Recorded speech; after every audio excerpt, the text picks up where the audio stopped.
turn it up. What up, what up? Yeah. Grab your chair, put up a seat, yeah. Welcome to the Atheist Round Table. We just the dudes that you knew for poking holes in all these fables. Yeah. See, we're just some atheists that got questions like, why does God kill babies with cancer? Hopefully, you can bring some answers. We'll sit back and take notes. Go ahead. Welcome to the Atheist Round Table. Welcome to the Atheist Round Table.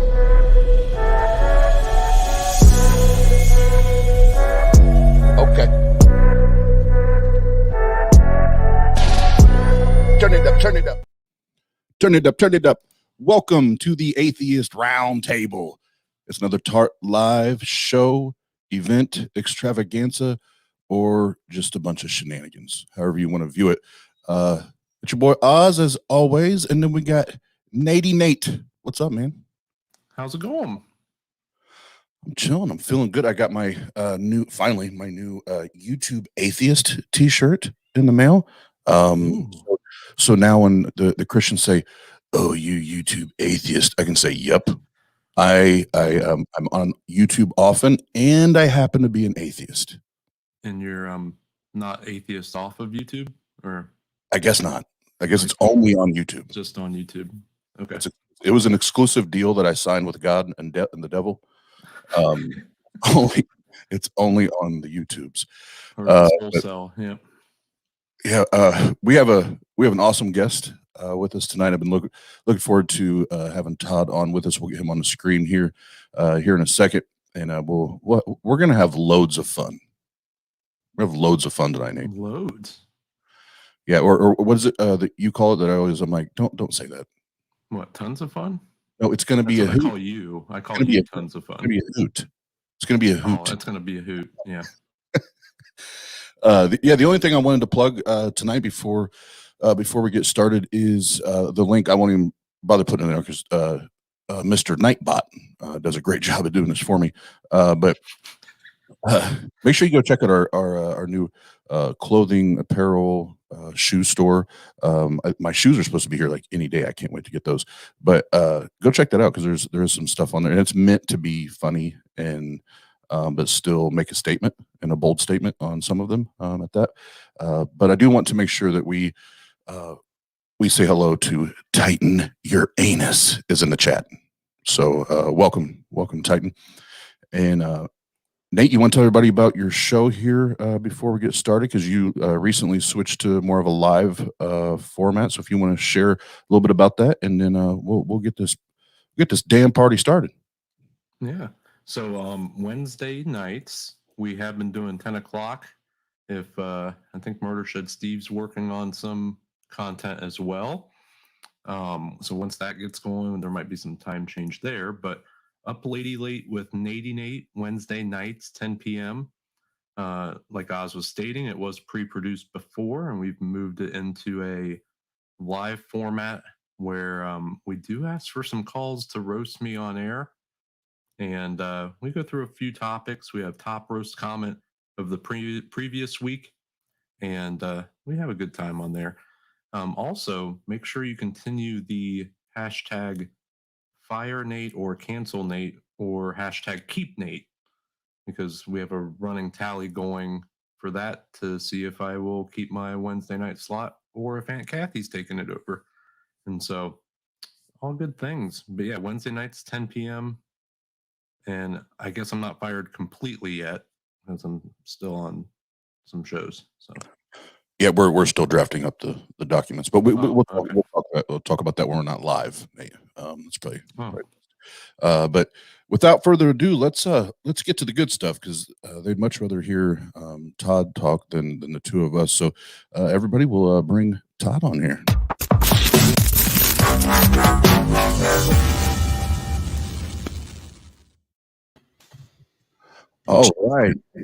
All right, Todd Newton, thanks for joining us. How are you, sir? Brother, it is a pleasure to be here. Thank you very much for having me. And Nate, big fan of yours. Used to watch you on diners, dives, and drive-ins all the time. And I think you came to a barbecue place close to my house, and all the ladies went wild. It's a real pleasure to be here. I've never heard that joke before. As you can see, that's all the material I have set up for tonight, man. I didn't write a whole lot. Did you write that on toilet paper? The stuff I use isn't thick enough to write on. The pencil will go right through it. Well, yes, Todd, thank you very, very much for hanging out with us tonight, hanging out with a couple of knuckleheads. But I was on Todd's podcast. I want to say, was that a month and a half, 2 months ago now? Yeah. Hasn't posted yet, by the way. We've got it in the can for a big summer premiere. But you were fantastic, man. And it's I know you guys speak on atheism every week, but my podcast, I try to hit on topics that interest me in hopes that they will interest our subscribers, and we've done a lot of great shows recently. I just did one this past week. This one hasn't posted either, but I was talking to, I got an expert on Bitcoin on, and, we see Bitcoin everywhere. It goes up, it goes down. We hear about it, but I didn't really know what is it? How do you get it? How do you spend it? So we got an expert on. That was a really interesting show. And when it comes to atheism, the growing number of people that are declaring themselves as atheists or just non-believers, is growing year by year, little by little. And Oz was a great guest. It was great to get your story on, and I think people are really going to relate to it. Well, thank you. Yeah, and I didn't know you were holding that. That's awesome. I look forward to it. Yeah. And well, let's do this before we jump into asking any questions or get into talking about Todd and kind of background and how you got to where you're at today. First of all, tell everybody what you do currently have going as far as schedule, where they can find you, podcast, all that fun stuff. Yeah, so a couple of my background is television and radio. I was a red carpet interviewer, a host on E-Entertainment Television for 13 years, and I've crossed over into the game show world as of 1999, and I hosted a show called Whammy, the all-new Press Your Luck, and Family Game Night, and I've been hosting the touring version of The Price is Right for 19 years now. We're in our 19th season. As I was telling Oz, we're back to it, man. September 1st, the fall tour kicks off, and we are pumped. This last year and a half without having that energy from the audience and being able to give away these prizes has really been a big drag. So it's just nice to be able to get the suits tailored and get back up on that stage and do what we do. But I also host the Host with the Most podcast. The Host with the Most is my brand. I own the trademark. I wrote a book called The Host with the Most. And the podcast is a weekly conversation show, 30 minutes. So you can add us to your roster of shows that you listen to on your way to work or on the run or on your hike. But it's a one-on-one conversation with what I call fascinating people who are doing fascinating things. Tuesday's show is going to be a big one. I'm interviewing Jack Carr, who is a retired Navy SEAL sniper and a New York Times best-selling author. His fourth book just came out a couple of weeks ago. It's called The Devil's Hand, and they're taking his series of books called The Terminal List, and it's going to become a series on Amazon Prime. Chris Pratt is going to be the lead. So that was a really cool interview. Fascinating guy. It's like how many Navy SEAL snipers do you get to talk to in your life? That's crazy. Yeah, it was really, really cool. But I really the most what? You name it. Most hair gel, most makeup, you name it, dork knob head. It's I got the most of everything. But yeah, but it's great, man. Podcasting is the future, streaming is the future, and I'm just the latest in a long line of TV and radio folks that are heading over in that direction. No, awesome. And I can say it. I've now that I've been on Todd's shows, there are ones where there's I'll see titles or maybe a name that I was like, oh, I think I've heard of this name, and I go and check it out. It's great content, and the nice thing is Todd is much more intelligent than we are. He goes for about that 30 to 40 minutes, where like we drag, like last night we drug on for like 2.5 hours. You know, so if you want something that's a little more, you can take a bite and enjoy it. Yeah.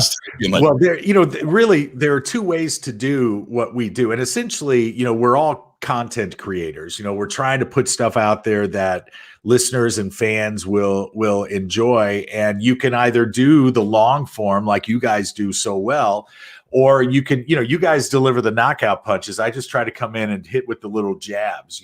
I just the analytics show for me that more subscribers come my way with the 30-minute shows, and quite frankly, I've been able to get more better quality guests, more consistent bookings by just saying I won't keep you more than half an hour. So. A lot of them have better things to do than sit there and talk to me. It's thankfully I found you guys who will talk to me for an extended period of time and keep me company. Well, I guess I take the approach from the evangelical background that I have, where now look everybody, service is only going to last about 45 minutes unless the Holy Ghost shows up, then the clock is off the table. Mm-hmm. So did he ever show up? No. They thought he did. Nate Oz had a great line when we were doing when he was on my podcast.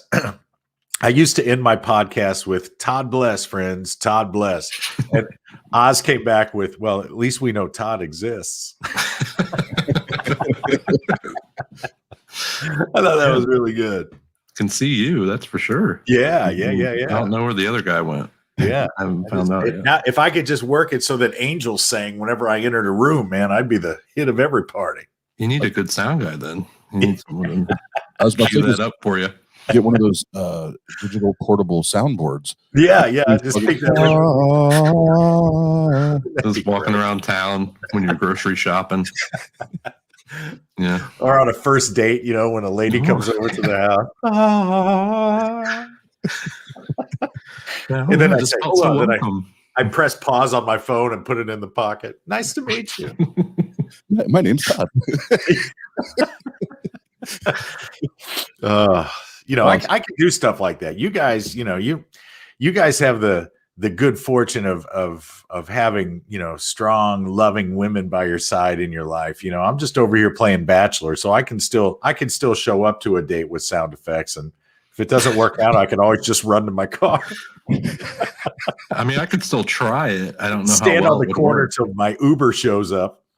I mean, I could still try it with my fiance. I don't know how much she would care for it at like normal dinner. Yeah. Yeah.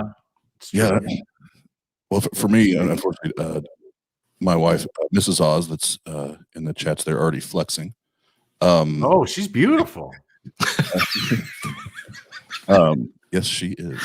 She is gorgeous, and just celebrated a birthday yesterday. I thought you meant from the flexing arms. I didn't know you saw the picture yet. Happy birthday, Mrs. Oz. That's great. Absolutely. How long have you guys been married, Oz?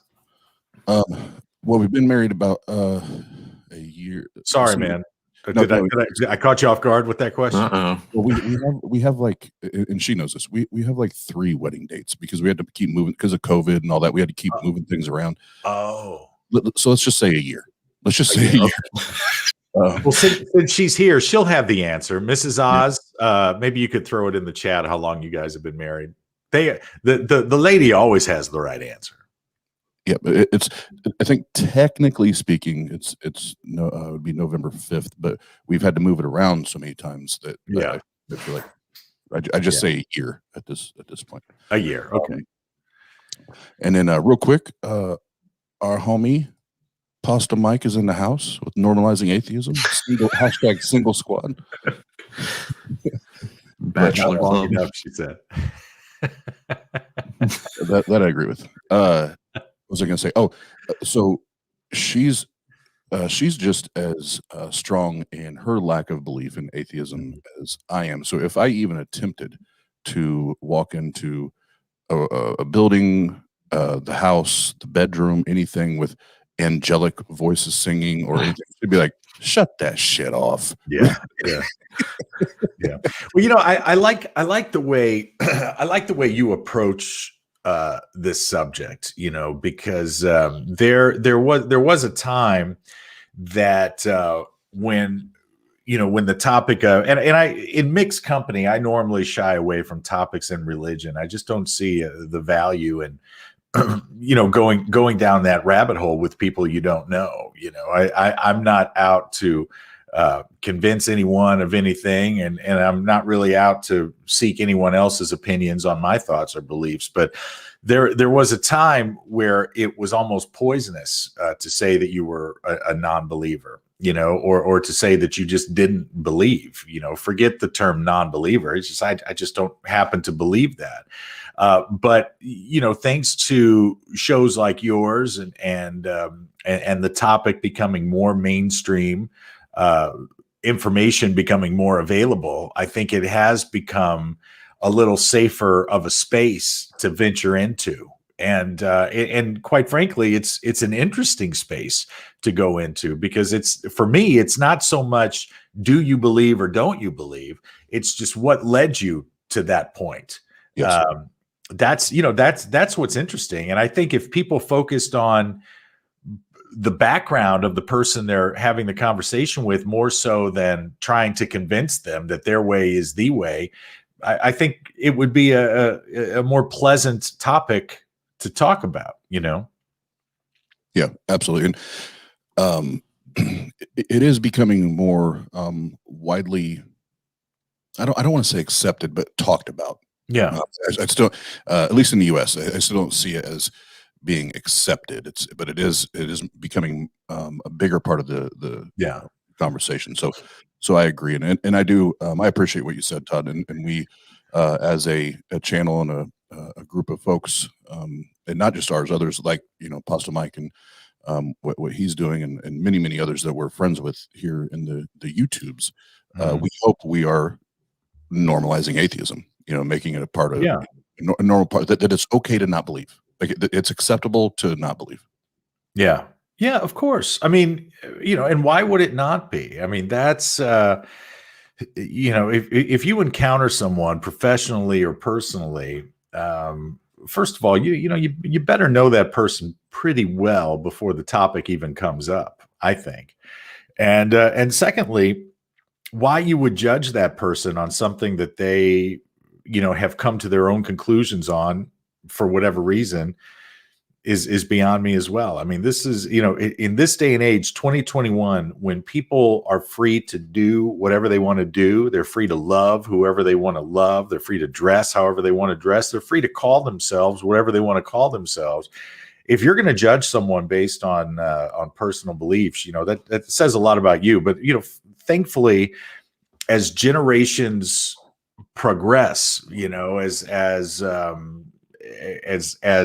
our generation becomes the new baby boomers, and what I mean by that is the majority, you're going to see that shift continue. Obviously, when the millennials hit their 35, I don't even know how old are the millennials in their 30s yet? Or are they still in their 20s? They got to be pushing 30, right on the edge, I think. Yeah, right there. Yeah. But I mean, it's I see it in the entertainment industry. The people that we pitch television ideas to, or the people we take meetings with, are now in their 30s, and their values and their approach to the industry is completely different. I'm right on par with them, because everything's streaming, and fast, quick edits, shorter length, and a wider range of content, including atheism is becoming, a topic on shows that never would have touched it prior. So I take those as good signs.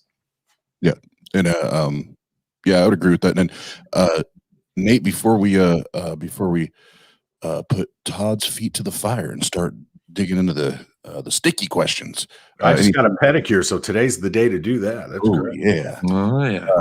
Nate, anything that you'd like to add or ask in regards to the normalization of atheism, what we've seen, you know, because you and I both grew up in similar churches, the difference between us growing up, you know, where it's like atheists are the devil, to where, Yeah. where now it's like, okay, we at least have to talk about this.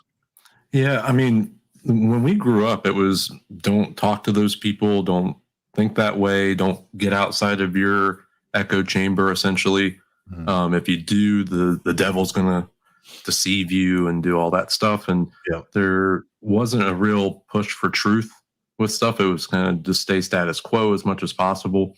And so with that expansion of information, with the way that cultures have been morphing, having more open conversations around those types of things, I think are good.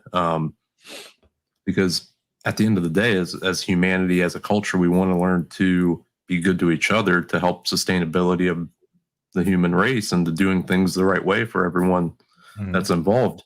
And kind of like what Todd was saying, even the entertainment realm is kind of morphing into different things. There used to be movies that would touch on things that would make you think about this stuff, but they wouldn't come right out and say, that's right, this belief versus this belief, like The Matrix. It would kind of touch on, hey, are we in a simulation? Are we not in a simulation? Well, that's a great idea, but let's not dive all the way into that.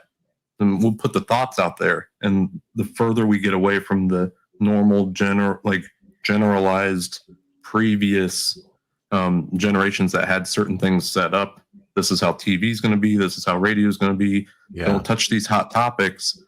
Feels like things are getting a little more, I don't know if risky is the right word, with taking chances on what entertains people and seeing what fits. And then it's Netflix and that stuff helps it too. Yeah, it's a much broader field now, for a couple of reasons. Number one, people don't like to be told that a certain topic is off limits. That could be anything. It could be politics, it could be homosexuality, it could be religion. Nobody in 2021 wants to be told, oh, we don't talk about that here. Where when I was growing up in the 70s, you know, I'm 51 years old. When I was raised in the Baptist church, you know, mom and dad took my brother and me to Sunday school every Sunday, and then we'd have to sit in the service for an hour afterwards. And you know, that was what we did. But I grew up in Missouri. I grew up in the Midwest. So being a part of a church was not an unusual thing.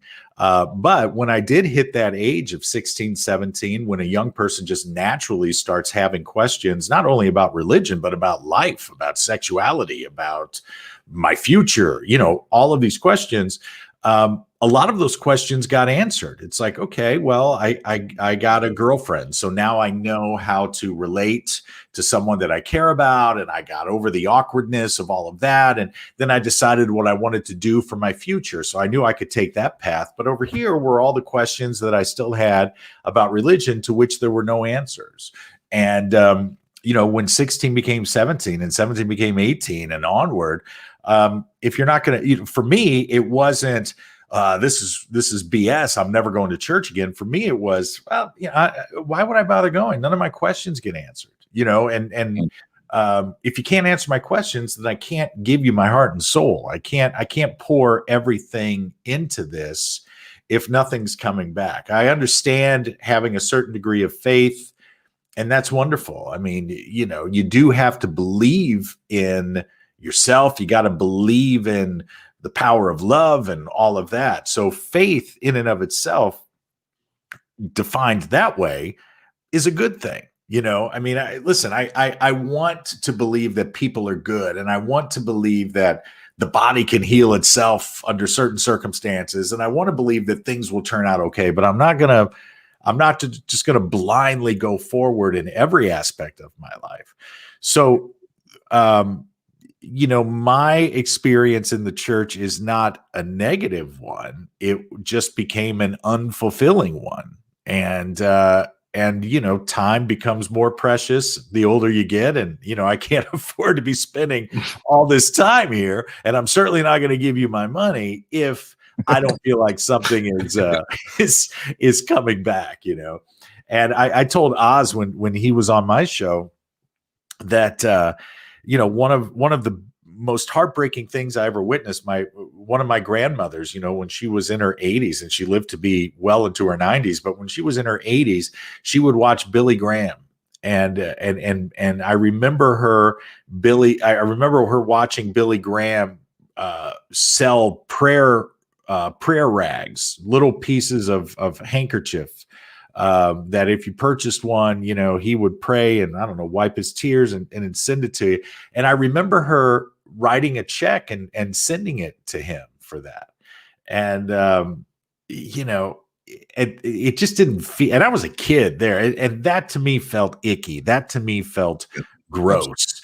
And sometimes I joke that, that it's a very fine line that separates a game show host from a televangelist. We both wear nice suits. We both go on TV with our stupid white smiles, and, and we could work the crowd up into a frenzy. But the one main difference is I'm going to put things in your pocket: toaster ovens, refrigerators, cash, cars, vacations. The televangelist, he's going to stick that perfectly manicured hand in that pocket and remove it. And you really got to stop and think about what makes you feel good, and as a person, and being in that crowd and not leaving feeling fulfilled and feeling like other people were being duped didn't make me feel good. And that's when I knew it was time to leave it behind. Yeah, absolutely. Mm-hmm. Yeah, Todd, I remember you sharing that, and I'm very, very familiar with the Graham family, and when I hear those stories, it makes me think about the other, just absolutely absurd, the Peter Popoffs and the Benny Hinns, and all these other ones, and it's like, not all, but the Christians that subscribe to that. I want you to think about this. When I think about that, and then there's a verse in the Bible, and then we're going to get an interview, and if we want to bring this back up later, we can. We'll let it marinate. Let it marinate a little bit. So these guys are like wiping their tears and sweat and whatever on this rag or cloth or whatever, and then you're essentially buying it. You're essentially buying it. Yes, I would love to have your sweat and DNA sent to me. For whatever it is that I felt like the Spirit led me to, send you. But then when we look into the New Testament, what that book says? It says that your works are as filthy rags. So those very things are worthless to the God that you supposedly serve. Yeah. So, not to get all deep, but there's amidst the comedy, there's still there's still truth said and just. Listen, I'll be honest with you. Right now, I will sit here and I will tell all of your viewers that for $250, not even, I don't want $300. I don't want $400. I don't want $500. I don't want you to send me $1,000. I won't take it. But I will tell you this: for $250, and it won't alter your life in the slightest to part with $250. $250, I'll send you this shirt that I'm wearing right now. And the money that you send me, it will do good. You bet it will do good. That $250, every single penny, every single dime of that $250 will not even touch my hand. It will stay in my bank account, and it will be transferred electronically to my Chase Visa card bill. $250. The shirt is yours. My Visa card is paid off, and everybody wins. If they said that, if they said that the $5 for the sweat rag was going to pay the electric bill towards the electric bill at his temple, great. You know what I mean? But just say what it is. This shirt, it's clean. I think I wore it once since I've washed it last. It's an extra large. It's got a hood. I didn't pay $250 for it. You'd be paying me a lot more than I paid for it, but it would belong to you to do with what you please. And if it smells like my John Varvatos cologne, I'm throwing that in for free. Yeah. So you got the fragrance. Hallelujah. Praise the Lord. Praise Yeah. the Lord. All right. So I would even, I tell you what, oh, if somebody wants it for 250, I will take it off right here and do the rest of the interview topless. Nate, how many times have you done your show topless? Not enough if I'm going to get $250 per shirt, but Right. so are we good with that? Yeah. So everybody in the chat, if you're interested, Todd just offered that he will do the rest of the stream shirtless. Yeah. If you send me $250. So And if we go off the air in about 90 seconds, because then I'll get embarrassed. oh man. All right. Well, let's get interviewed and we'll swing back around to the shenanigans. Yes. In a minute. But again, Todd, Jesus, thanks for hanging out with us tonight. Already, this is why I was looking forward to this because I knew this would be a blast. So tell us about what life was for little Todd, because I know the three of us are Midwest boys. Yeah, yeah. So what was life for little Todd growing up? Tell us a little bit about that. Well, life was great. You know, I lived in suburban St. Louis, grew up, went to a great school, great family, great mom and dad. And thankfully they're still with us. And I'm the oldest of two boys. My younger brother is 4 years younger than I am. And, really, really solid family, very close to my grandparents. And, if I have one regret, I guess it's probably that, in order to pursue my dreams and my career, I had to, leave and move out west. And, this is where I raised my family. So my kids don't have the benefit of being able to see grandma and grandpa every weekend, or, spend nights over there during the summer. And that's sad, because that adds a lot to character. Grandparents add a lot to one's character. But I started on the radio in St. Louis when I was 19 years old, and 25. At the age of 25, I was tapped to move out to Los Angeles to work on E-Entertainment Television, where I spent a very long time. And it was just a fantastic experience, man. Because prior to that, I didn't really know what a quote unquote host was. I knew there were guys on television like Johnny Carson or Bob Barker who entertained millions of people by being what seemed to me was like a slightly exaggerated version of themselves. And that's what I wanted to be.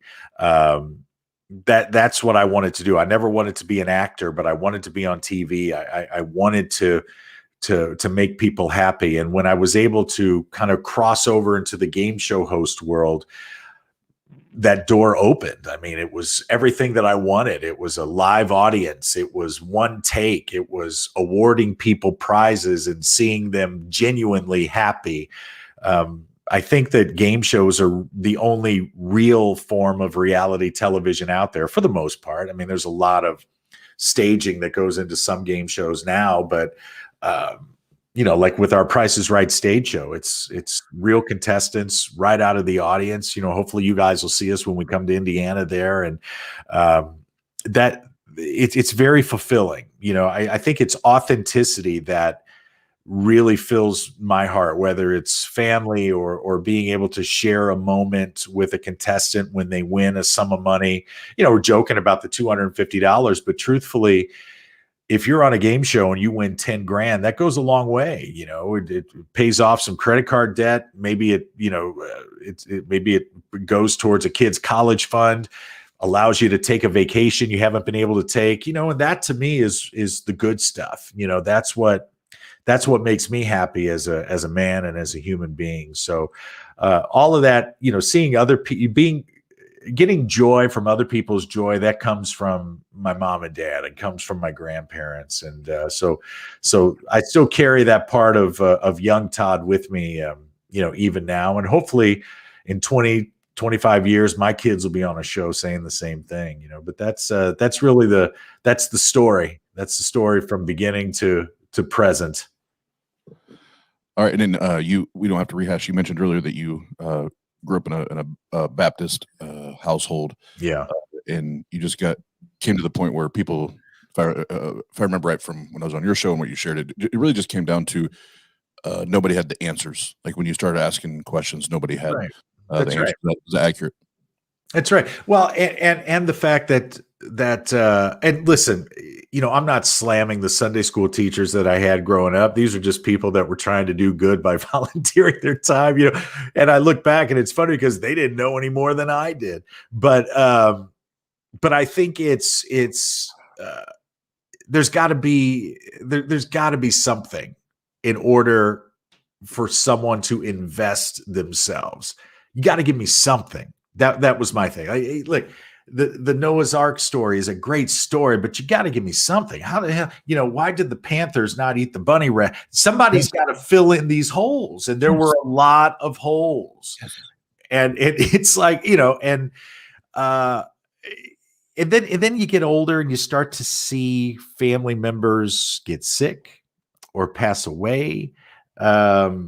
And you start to wonder, well, why? Why this person? And one of the big questions, and Oz, I think we talked about this, but my father, when I was in high school, started a youth basketball program for teenagers in St. Louis. With it was free to all, and we played about 25 games a year and played in beautiful gymnasiums and had uniforms and the whole deal. And the only obligation we had was that we stay off drugs, we keep our grades up, and we contribute to the community in some way, volunteering at a nursing home or something. And like my particular choice was I used to call bingo at the nursing home, because I like talking in the microphone. But, my father did that for close to 3 decades. And, all the newspapers recognized him as a activist and a humanitarian, helping the teens of St. Louis, good neighborhoods and the bad neighborhoods alike. He didn't care where you came from, as long as you did what you said you were going to do. And, and then my father is diagnosed with Parkinson's disease. And it's, there's a part of me, even at my age, that says, why him? First of all, why Parkinson's disease anyway? Why is cancer here anyway? We hear all of these stories as kids about on the 7th day, God rested. Well, he couldn't have put in another half day and done away with human trafficking and cancer and, all of this. And then the 8th day, he couldn't have come back to work. I've always got to come back to work after a day off. And and there are no answers. These sound funny, but at some point in my life, these were genuine questions. Mm-hmm. And then you start to kind of put 2 and 2 together. You're not getting an answer because there is no answer.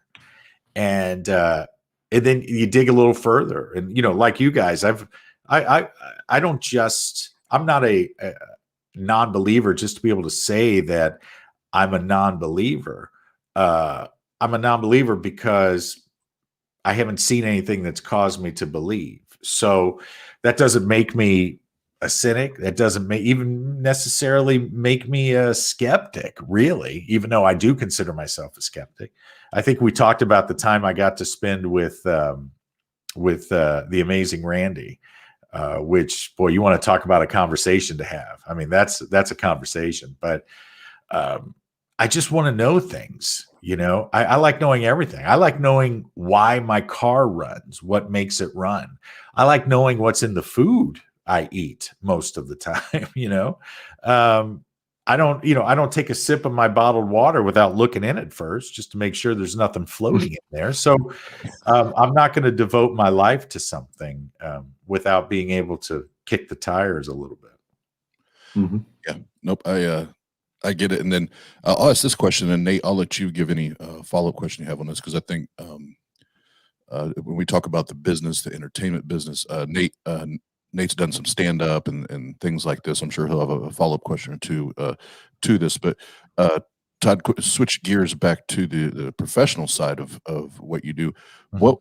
What did it look like when you started to jump into the industry? What did it look like as far as making connections, the grind, the time commitments? What did all that look like? Well, it's only a grind if you don't absolutely love it.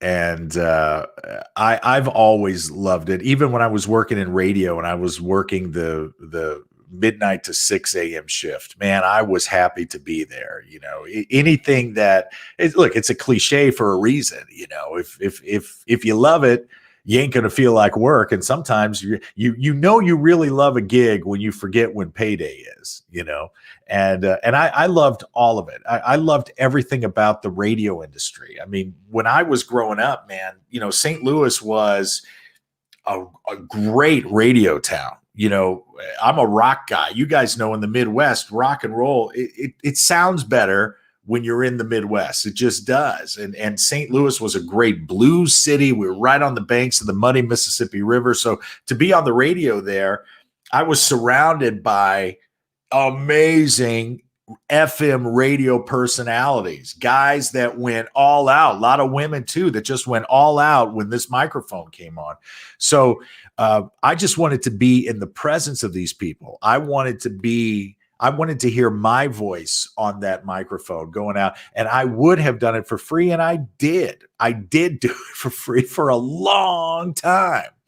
But when you got out to Los Angeles, you did see a shift in morals. It was very, very competitive. It was cutthroat, you know, especially in the hosting world. When you show up for an audition and there are 6 other guys that look a lot like you. Back when my hair was just brown. Nate, you remember those days back when our hair was, you know, I mean, listen, I don't know.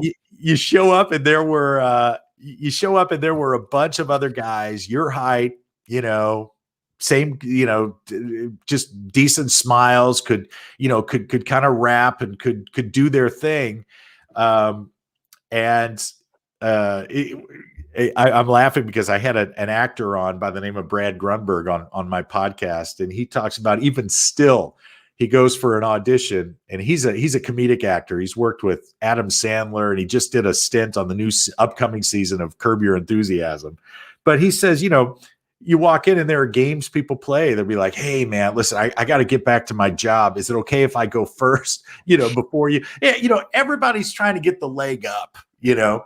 But the beautiful thing, guys, is that this world that we're in right now, this streaming world, all of that is gone.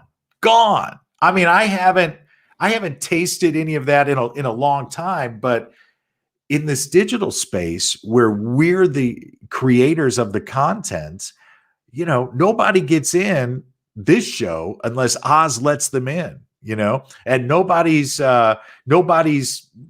comments make it to the screen unless Oz puts it there. By the way, thank you for that nice comment. I just saw that one a little bit ago. Nicholas, thank you.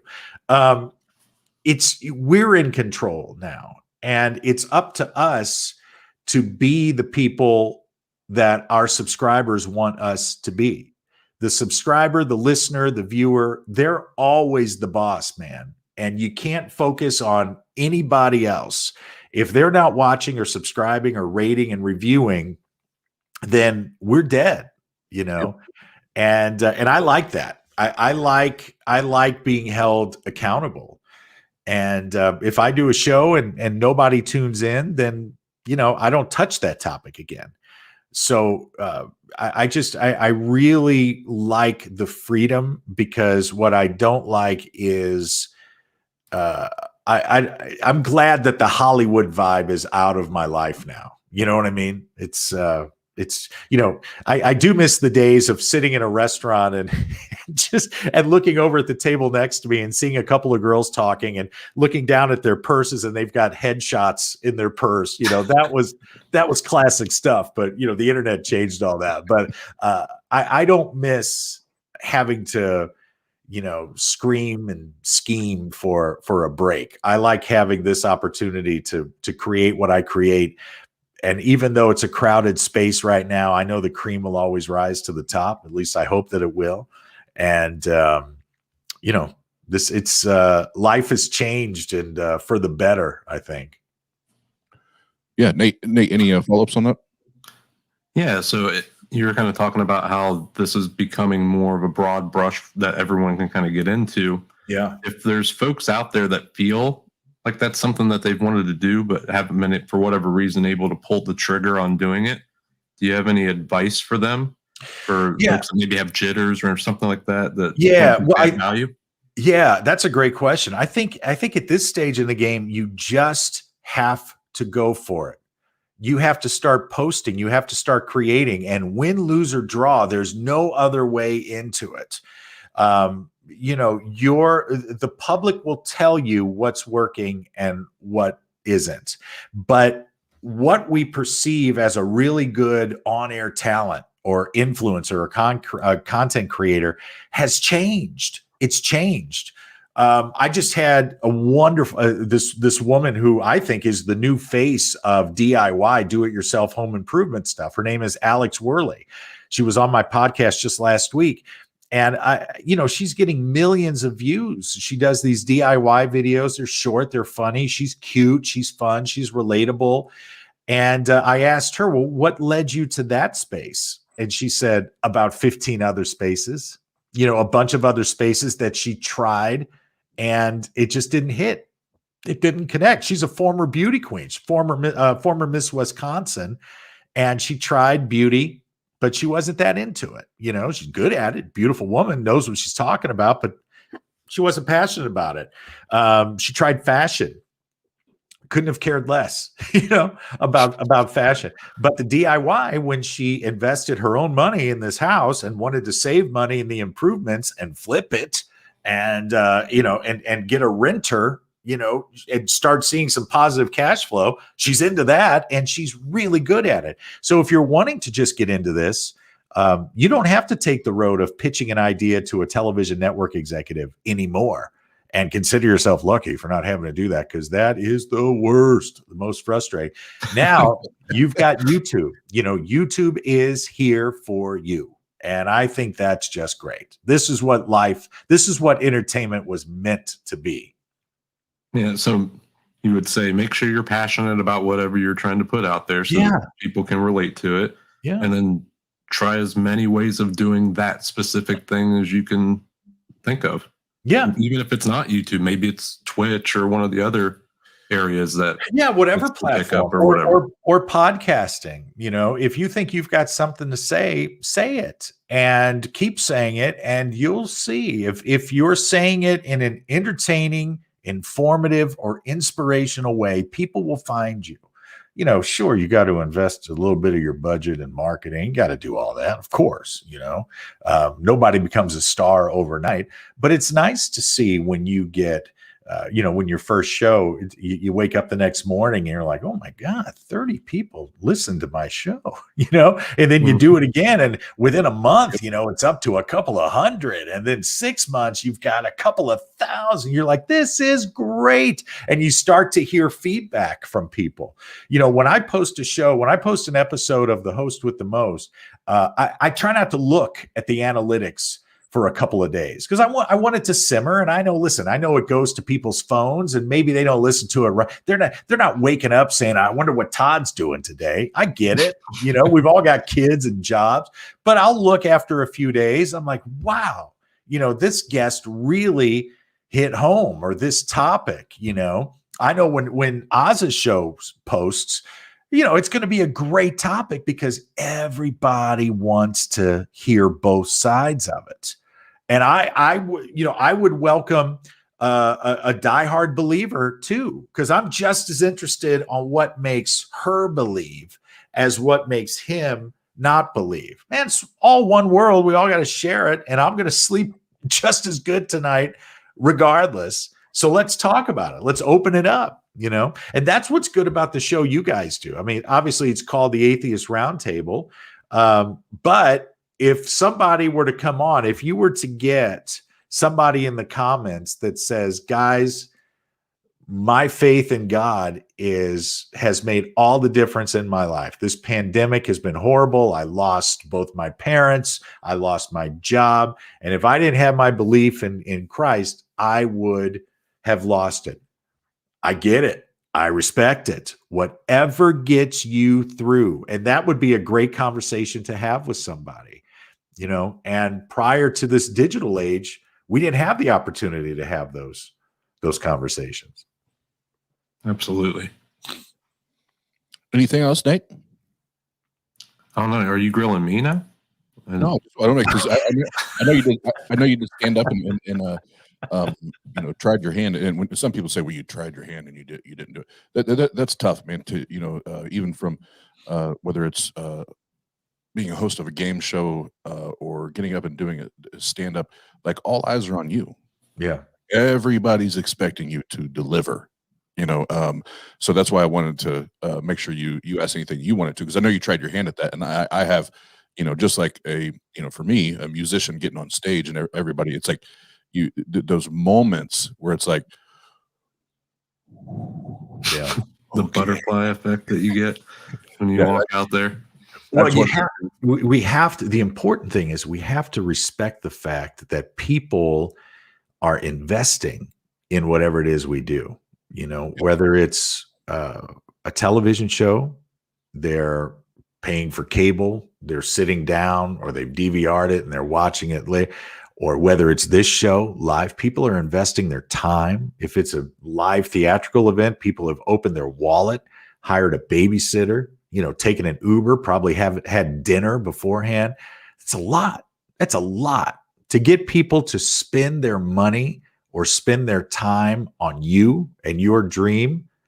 That's a lot, man. And when you look at it from that perspective, that's a lot to be thankful for, grateful for. When in the podcasting world or in this world, when someone subscribes to us, the roster of shows they listen to is part of their routine, and they're allowing us to be a part of their routine. That's meaningful, man. That's 2021 gratitude right there. You know what I mean? You got to pay attention to that stuff. Yeah, you got to give back. Craig Stevenson's PhD is off the mic. But I don't have any hand tattoos. My furthest tattoos down are my no God tattoo on my wrist. Smart ass. You got to do the hands, man. Listen, you got to do the hands. It doesn't count till you've gotten the hands done. Well, I say it doesn't count till we start getting our face done. So. Oh wow. I don't know about that. I mean, look at the three of us. I mean, these money makers that we've got here. I mean, ladies, you're welcome. This is quite a show. Wow, wow. Yeah. What a diverting gift. From Oz feeling like he's hotter than he really is. The other aspect of what you were saying is when those folks do those things, they're actually rooting for you to provide them with that entertainment. So that was something that whenever I would go out on stage or would be doing something trying to entertain someone, they're viewing your content, they're coming to the show. Like you said, they paid money to do that. They are essentially rooting for you to provide them that show and the things that you're doing. So it's always helped me get rid of some of those jitters or feeling like I don't know that I'm going to provide them what they need. Like they're rooting for you to make them laugh or feel a certain way or whatever the case is. So, well, I think in stand up, and you would know better than I've never done stand up. I've dabbled in improv. I trained in improv only because it assisted me in my hosting. I found improv super valuable in the sense, even in my interviewing, in the sense that improv allows you to really slow down the moment and think a beat or two ahead, which when you're communicating with someone is a pretty valuable skill to have. And it helps you listen, which a lot of interviewers don't have that skill. I think about Johnny Carson, who I idolized, and then Jay Leno. Johnny Carson became the star that he was because he let the real stars shine. It didn't matter who his guest was. It could have been Frank Sinatra, or it could have been a little girl from, Tuscaloosa, Alabama, who could play the violin with her toes. Whoever it was, Johnny put the spotlight on her, not on him. Along comes Jay Leno, granted different generation. They were going for a different audience, but along comes Jay Leno. And if you watch his interviews, you can see him just waiting for a window to jam a punchline in there. Before YouTube, I used to go to the Museum of Television and Radio History in Beverly Hills, and they had little monitors where you could rent space and you could sit and watch videos of old TV shows. It was as close to YouTube as there was at the time, but I used to watch hours and hours and hours of Johnny Carson just to see how he approached his interviews and how he made his guest feel as if she or he was the only person in the room, you know? And Jay Leno was the flip side of that coin. So, you know, I think your audience may, at least in stand-up, I think that maybe they don't expect you to crush them. You know, they don't expect you to be the next Carlin or you know, Pryor, but they just want to feel like you gave them everything you had. You know, they want to feel like you were up there leaving it all on the stage and not phoning it in. And I think that's the important. I think the key to success in any industry, certainly entertainment, is never ever phone it in. You know, always give it everything you've got. Because let's face it, man, we're never putting in 8-hour days.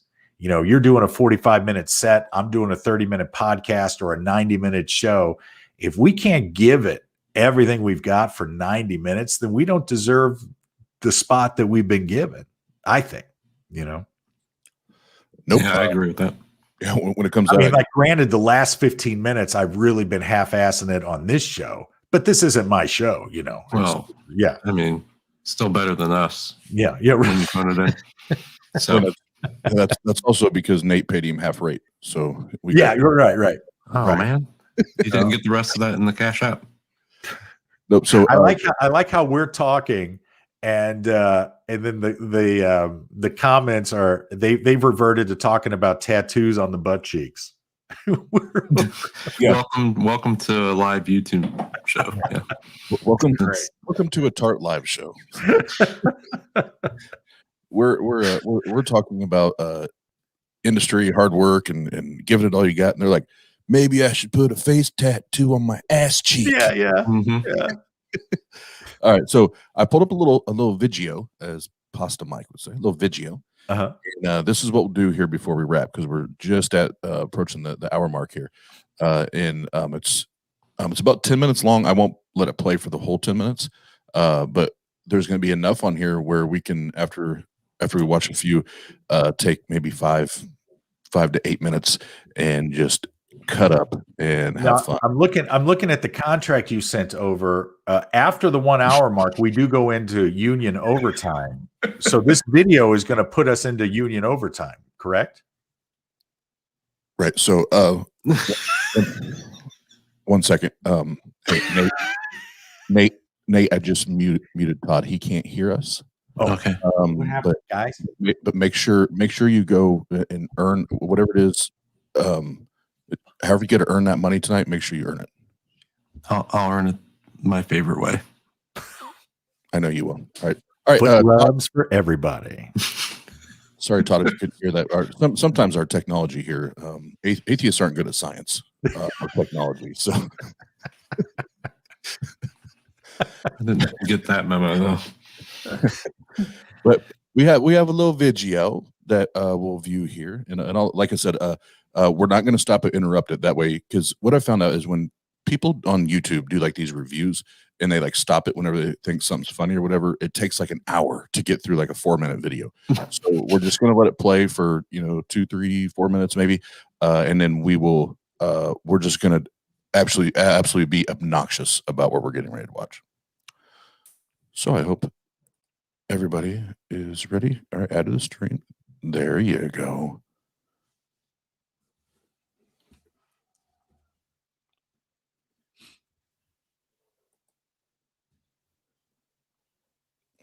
All right, Benny. I should probably unmute you, Benny. That would help, Benny.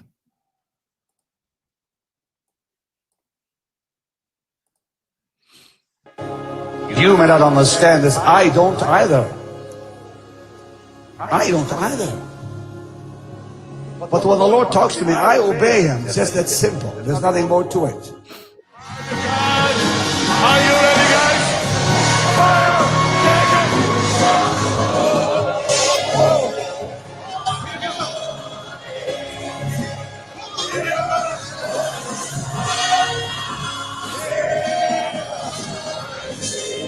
Take it! Take it! Take it! Take it! Take it! Take that audience!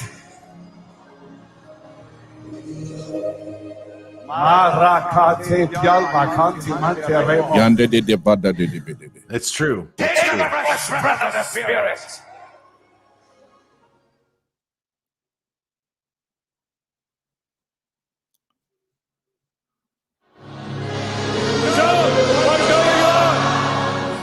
Cancer, Pastor! Cancer! All the pain is gone in his chest! We break it in the name of the Lord!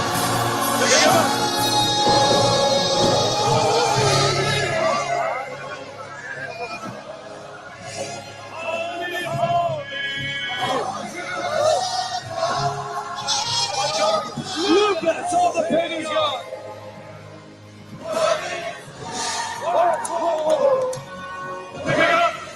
Damn. One much longer with her! Lucas! Holy, holy!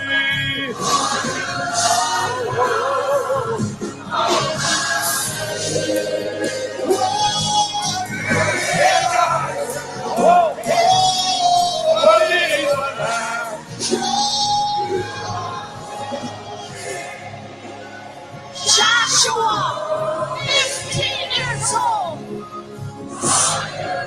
Joshua, 15 years old. He was in a fire when he was 3. It caused traumatic symptoms. He could not speak correctly. He stuttered for 13 years.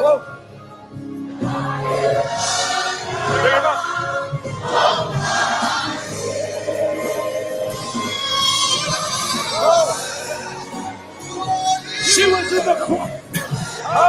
She was in the choir. All right, last one. She can sing. God damn. What? She was. She's in the choir. Her glasses fell off. And now. What is the matter? Cancer, Pastor! Cancer! All the pain is gone! Well, then we had that. Mm-hmm.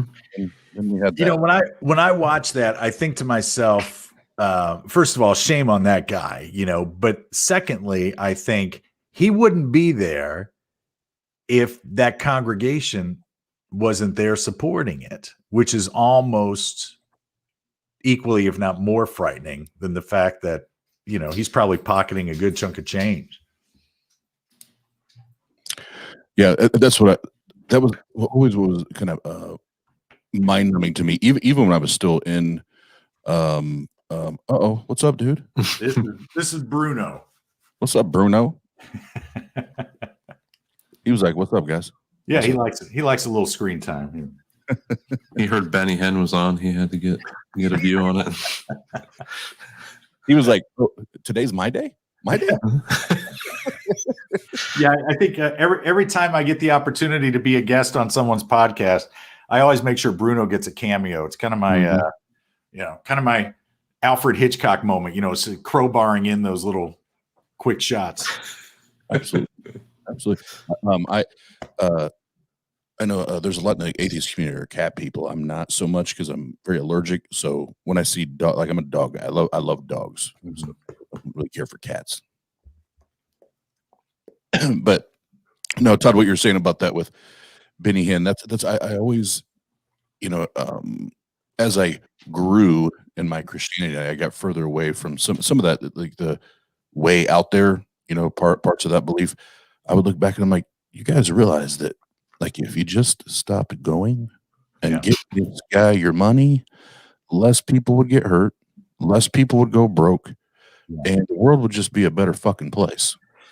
Well, that's true, man. I think of all the great places that do incredible things with very small amounts of money. There's an organization here in Arizona that I'm going to be doing some YouTube videos for.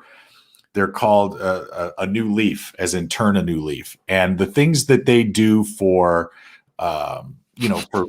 victims of domestic abuse, the things that they do for orphans is amazing, for a fraction of the funding that some of these large churches get. And that, look, there are plenty of churches out there that, provide meals for the homeless. And I think all of that is beautiful. But, Bruno, for instance, was a rescue. Somebody bred him to fight. And, up until he was 14 months old, he was in a crate for 12 hours a day, and through a wonderful animal rescue organization that receives no money from the government, receives zero tax breaks when you compare them to a church. He was able to come into our family, and he's the greatest, companion. One of the top 3 companions I've ever had, human or animal, quite frankly. But you think about the dollars. I'm sure you guys have watched the show, The Righteous Gemstones. Oh, I love that show so much. And I'm sure it's been a topic on this show a million times.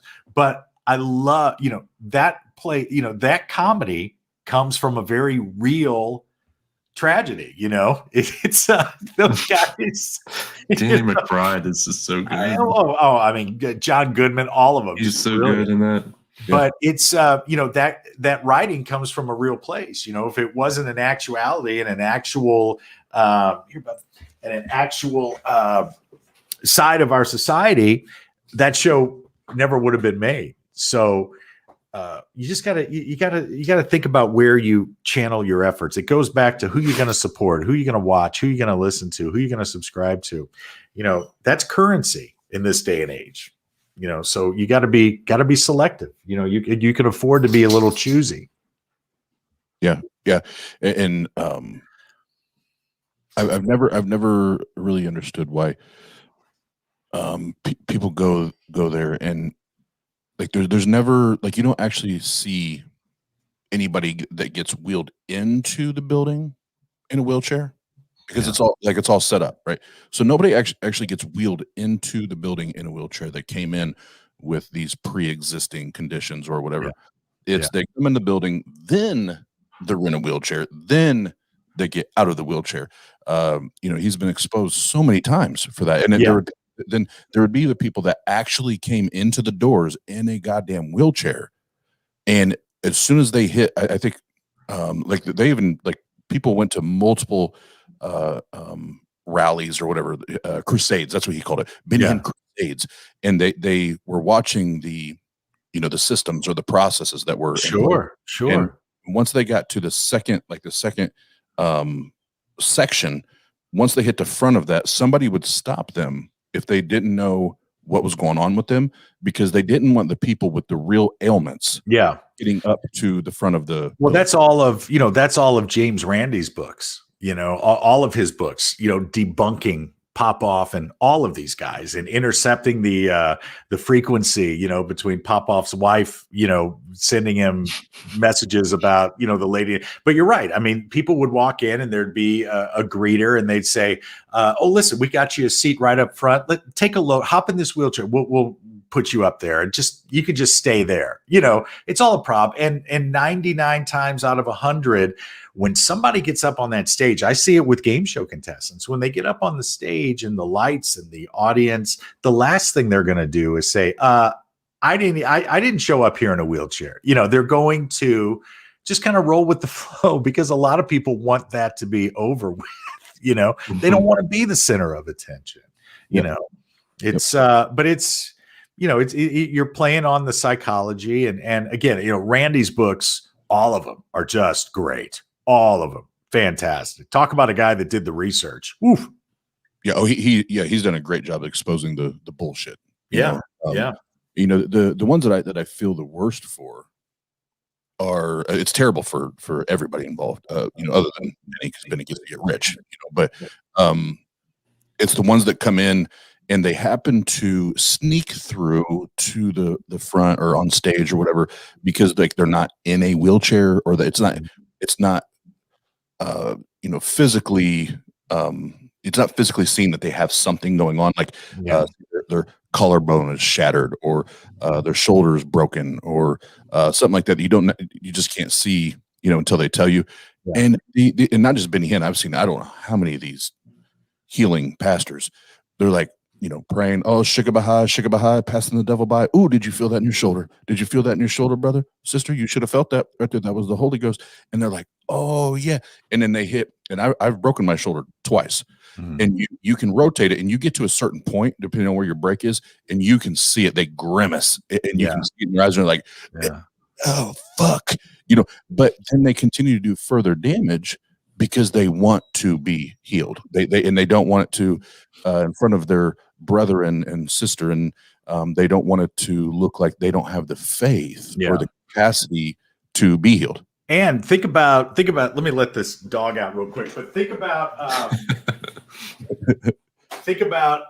the fact that a lot of times in these large cathedrals or auditoriums or theaters, sound wise, you can't hear anything on those stages. So you may get called up there and somebody may be saying he's got stomach cancer, and you're just hearing and music and everything. They could be shouting anything over that, over into those microphones. There's a lot of show business in that. And it goes back to what I said before about a very fine line between, a game show host and a televangelist, or a game show host and a politician. We all kind of dress the same, but there's a certain degree of a lot of people don't realize how many industries are comprised of show business. Sales is show business. Politics is show business.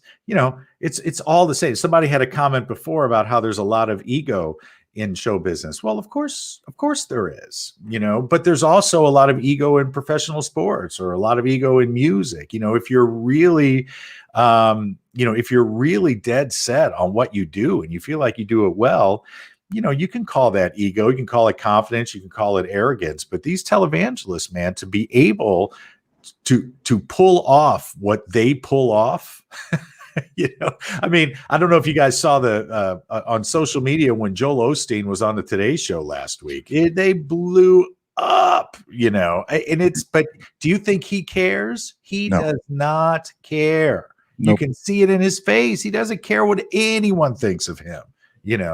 He's going to be up there come Sunday doing his thing. Yeah, he doesn't need to care. He's got everything on the fucking planet in front of him. He has no. Well, he's promoting a book. Listen, I've written a couple of books. I've interviewed authors. I don't know how you write a book every 3 months and still have time to do anything else. When I write a book, man, it's the door's shut, the lights are off, I'm writing. But he pumps those things out, and it goes back to Oz's point. If people would just stop blindly supporting this stuff, maybe more people would open their eyes to at least questioning what's being presented to them. I think that's the important thing. You believe what you want to believe, but at least put in the research and the due diligence to come to a real conclusion. Yep, absolutely. And I'll share this last story, and then we'll wrap up. And Todd will let you plug all your info, because there have been a few people asking in the chat again, and it is in the description, everyone. But do I just send an invoice, or how do we handle this? That wasn't clear. Let's not do that when we're live, because Nate. Okay. Nate's pretty. My agent just texted me. He's like, "I thought you were doing an hour." And then he put a bunch of dollar signs. Nate's pretty vague on what it is he does to pay the bills around here. So we're not live. But just a quick story. And it goes to, I love that you brought up the showmanship of it, because there's so much involved. There was and I wish I could remember the guy's name right now, but he was on a TBN special. They were doing like this marathon. And he had this wayward son that was just out ripping and running the streets, and he turned the crocodile tears on, and Todd, you don't understand. My wife and I, she would just lay in bed all day and pray and ask me, Oz, please just go out and find my son. Just go out and find my son. And I would look at her, Todd, and I would say, I don't really know where to go, but I'll go. And I was driving around the city one night trying to find my son, and I saw a church, and I stopped at the church, and I went into the church, and they were having a revival. Isn't that something? They were having a revival. And I went in there, and God told me that if I planted a seed tonight, that my son would come home. So I planted that seed. And it was a seed I wasn't comfortable with. I couldn't afford, but I knew what God was asking me to plant a seed in this soil. And I did it. I sowed $1,000 into that seed. Can I tell you, saints, the next day, the police showed up at my front door with my son. Mm. He was battered. He was bruised, but he was alive. And then he goes full octane. He goes from this to this shigabai, like shouting the house down, preaching, and I'm like, well, if that wasn't a show, I don't know what the show is. Come on down, everyone. Right? I will say one of the positives that I took away from my growing up in the Baptist church was I love a good speaker, a good presenter. I like somebody that can get up and command a stage. I respect that. That's an art form. It really is. But it is showmanship. And I just had on the podcast, I had a medium who communicates with animals. And I gotta say, she's a heck of a showman. You know what I mean? A heck of a showwoman. She, I read that. That's interesting. Oof. But I just, there's always going to be an audience, there's always going to be an audience for everything. And, all I can say is don't be afraid to ask the questions. I think there are a lot of quote unquote believers who consider themselves believers because, like Nate said at the very beginning, they've been dissuaded from asking questions. They've been told it's bad to doubt. It's bad to wonder why. And that's what we have to get past. Absolutely. And then before we get to shilling away here, I do want to make sure, Todd, when you jumped on backstage before Nate had joined us, you saw the logo for the Bryce is Right. So I just want to make sure we throw this on here. He's saying hello to somebody else, but this is Bryce Aroni, or Bryce, the host of the Bryce is Right on Tuesday nights on the Atheist Network Group. Do I send the cease and desist for trademark infringement to him, or how does that? That's actually why I brought it up. Don't send that. Send it to Bryce. Okay. It's totally on him. It was completely his idea. Understood. Yeah. We got that. So that goes to Bryce. Mm-hmm. Invoice and overtime goes to Bryce. That's me. To you. Okay. Great. Bryce too. Just send it all to Bryce. All to Bryce. Okay, good. Yeah, Bryce seems like the guy. Seems like it'll get where it needs to go. I'm very confident. Very confident. Cool. All right. Well, we want to respect time here, Todd. Before we go, let everybody know one more time what you got on, where they can find you. I appreciate that. And first of all, it's been a pleasure. It's been a lot of fun. And thank you for all the great comments. My podcast, which is available on all major digital platforms, is called The Host with the Most with Todd Newton. And the YouTube channel is youtube.com/Todd Newton TV. Lots of video highlights from the interviews we do on the podcast there's one featuring the great Oz, of course. And the website that has all the books that I mentioned is toddnewtononline.com, toddnewtononline.com. But this has really been wonderful. A great way to spend a Saturday night. So I thank you guys for having me on, and hopefully we'll be able to do it again. Absolutely. Before we I tell you what, just when you think you've got the best hair in the room, along comes Nate. Damn it. God damn it, Nate. Oh, that's me. No, sorry. Son of a bitch. Oh, there's a reason I wear a hat. I don't want to put you guys. Well, sorry, 2 silver foxes in one room together. That's You don't it. see that very A often. lot of razzle dazzle in one room, Mhm. boy. Mm-hmm. Look at that. Mhm. Wow, Whoa, I think we just wow, jumped up like wow. 1,000 viewers. when Yeah, you did that. hot. No, but everybody, thanks for the great comments tonight. Yeah, you guys have been awesome, and I knew talking to Todd previously that he would be a great guest, and we had fun. Talked about some serious stuff, some good stuff, and we talked about the batshit crazy stuff like Benny Hinn. But before we dip off, Nate, anything else you want to say before we bounce out of here? No, just thank you very much to Todd for coming on with us tonight, and look forward to more great content. I saw some cooking stuff, I think on there as well. Did you do some interviews with? Yeah, Cooking. yeah. Maybe it was on a different channel with you. No, I think you were looking at Brad Pitt's channel. A lot of people get Oh, that's what it was. You look very very similar. yeah. Yeah, I get that a lot with like Vin Diesel and others.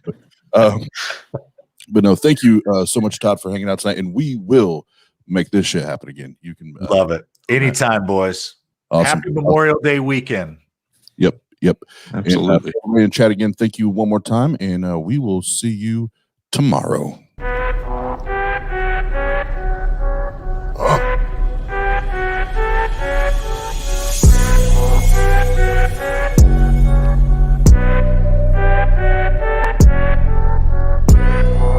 Turn it up.